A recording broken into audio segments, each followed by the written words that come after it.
Here in the final day of 2020, we've survived, y'all. Well done. We've done it. As long as we survive today. It does seem fitting, though, that I'm reviewing the final part of the chilling adventures of Sabrina, at least from the Netflix bunch. So, as always, get down in the comments below. Let me know what you thought about this season, which has been your favourite so far. What did you think? Who's your favourite character? But for now, let's jump into the review. Sabrina's being Trixie. So there are 8 episodes. They range about 45 minutes to an hour long. The final episode is over an hour long, kind of fitting to kind of really get to grips with that last piece, saying goodbye to our characters. I have mixed feelings about this particular part, season 4 or part 4, however you want to call it, and that's because there is pacing issues, but also because the storyline feels better than the previous incarnation. So where we had the first part, we were introduced to the world and the witchiness and Sabrina coming of age and turning 16 and having to sign her soul away to the devil, her dad. That was the initial kind of, well, what's this? This is totally different to the 90s Sabrina, and if you're a fan of the comics, you would have gone, yeah, this is totally what I was expecting. Then it felt like it lost its way with kind of character building and doing some side stories and going away from what was in the comics, and some fans were left along the wayside as people became a little bit disillusioned with what they were doing, and it just felt like Sabrina didn't know, or the writers didn't know what they were going to do with the characters. It definitely split fans that way, the new fans of the chilling adventures of Sabrina. And so when we got to part 3 and they were filming part 4, obviously COVID came about and really messed with the filming. We had a Christmas special, which I really enjoyed. I thought it was great. But for the most part, there's been this disillusionment of fans where they kind of like it, but also really wish they would follow certain stories and leave some others to the wayside. And that's been the general consensus as we're going along. I, for the most part, have enjoyed what they've done with it, but I can understand the frustration. I was excited to see this last series, thanks to Netflix for giving us the screeners. And I have to say that I like what they did with the storyline. I understand how they were trying to wrap this up. So the whole story is basically about the Eldritch Terrors and Father Blackwood kind of ushering in this new era to bring about the void which will consume everything. And each episode concentrates on an Eldritch Terror, and we see Sabrina and the gang, the sisters, the church, the friends from the school, everybody has to get involved now to basically thwart what this new Eldritch Terror is going to do. The new Eldritch Terror of the episode, it's like the baddie of the week.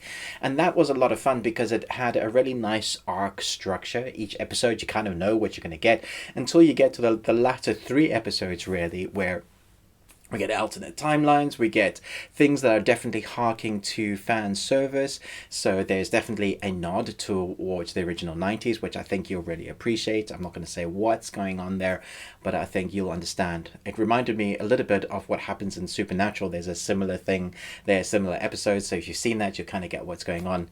But that's like in season 15 or something of Supernatural. Anyway, I digress. So each episode is an Eldritch Terror, and I really enjoyed that structure of it. I specifically like the costume design. It felt like the costume designers were able to go really crazy. So you have the costume designs from the King of Hells in the Hell Domain, obviously, and we have that crazy, very cool designs. But with the Eldritch Terrors, they were able to go a little bit crazy, a little bit octopusy, a little bit dark and void, and how that expresses themselves in the costume design, I thought was excellent, and that can be reflected on the sets as well. A lot of fun in that way. Where it doesn't work quite so much is they have so much that they kind of need to wrap up. They obviously thought they were going to get quite a few more seasons, and they thought it was going to be really popular, which it was, but it's been trickling down. And so now they have so many storylines that they've been kind of trying to wrap up. And so every kind of step forward with an Eldritch Terror, there are side storylines with characters that just feel like they are rushed. So when we get to the fruition, the end, it does feel like that's the ending. Weird. It felt like a kind of... There's a moment in a Harry Potter ending that I was like, oh, feels like that. Is it over now? Yeah, so I did wonder what other storylines would have been better. There were a few tangents that I would have liked to have seen them maybe given another couple of episodes to, rather than it being drawn out, but actually been spending time on a really nice way to end it. It did feel like blah blah blah blah blah blah, and we've ended it. It just felt like a sudden a sudden jolt. And even though it was very much felt like it was rushing at certain points, they just like rushed over. 2 weeks later, this happened. Now this happens. You just expected the characters to suddenly change and be these people.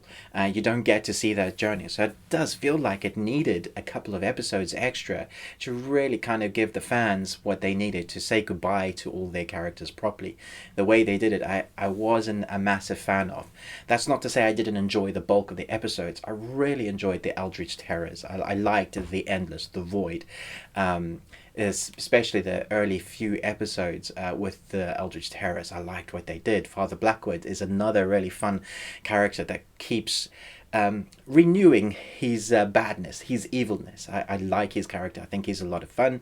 I also like the dynamics of the two sisters. They play a big part in this season, and I really like that.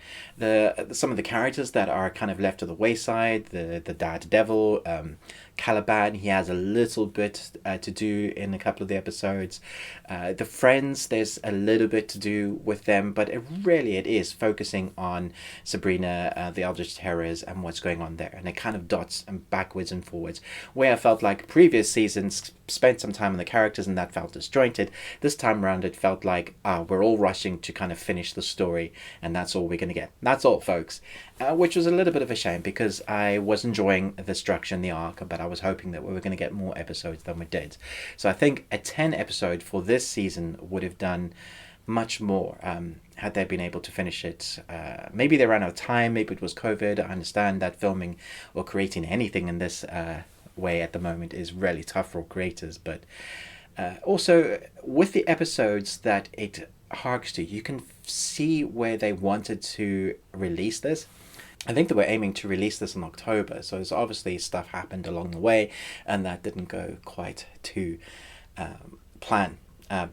I guess COVID throws everything up in the air. I would say the acting for the most part is exactly what you expected. There's nothing really changed.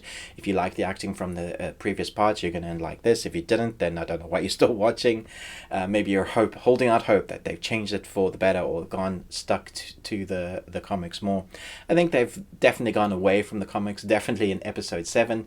And episode 7 of this part is actually my favorite, apart from the Eldritch Terrors, just because of the fan service. I was waiting for certain moments. So yeah, chat to me in the comments below. What did you think about this? I'm going to rank them now. I think I'm going to go 1. This is a tough one. I really like the originality of when it first came out. I was kind of blown away. I wasn't sure what to really think about it, but I'll rank 5 because there's a Christmas episode I want to rank in here. So I'll do part 1 is number 1 for me. And number 2, I'll go the Christmas episode. I thought it was very well done. Excellent. Part 2 next, and then I'm going to go part 4 and part 3. Let me know how you would rank this. It is kind of not really rankable in that way, because you kind of need to look at it as a whole. You step back from it and seeing the different parts completing a narrative, which it kind of does. It just doesn't end in a way that I was hoping for it to end. All right. Thanks so much for watching this. Do chat to me in the comments below. But most of all, until next time, remember, live long and Tuesday.